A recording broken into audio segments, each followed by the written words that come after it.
Hey friends, I hope you're having a great day so far. Our spiritual truth for today is from the beginning, God planned that Jesus would save people from their sins and sent him at exactly the right time. So last week, a couple weeks ago, we talked about in Genesis, when Adam and Eve sinned, it wasn't like God was up in heaven going, oh no, what am I going to do now? I've got to have a plan B. No, from the very beginning of time, when God created the world, he planned to send his son Jesus to save his people from their sins. So the verse that backs that up is Galatians 4:4, and it says, but when the right time came, God sent his son, born of a woman, subject to the law. Another version of that's the New Living Translation, says, but when the fullness of time had come, God sent forth his son, born of woman, born under the law. And it goes on from there to talk about how God's plan was perfect. Did you know that in the Old Testament, the people of Israel were looking forward to a Messiah? They knew that God was going to send the Messiah, and the Messiah was going to come to save them.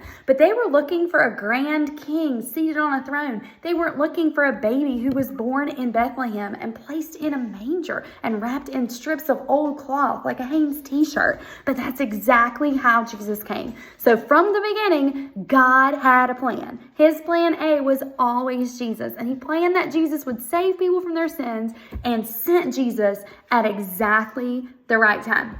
We have the benefit of being in the time period after Jesus lived on earth. So we can look back and see how God sent Jesus to die on the cross, and then he rose again 3 days later, conquering sin, death, hell, and the grave. But in the Old Testament, they were looking forward to when Jesus would come. In the same way, we're looking forward to, once we make Jesus the boss of our life, we're looking forward to God sending Jesus back a second time to reclaim the church. I hope you have a great day, and I look forward to seeing you tomorrow night at 5:45.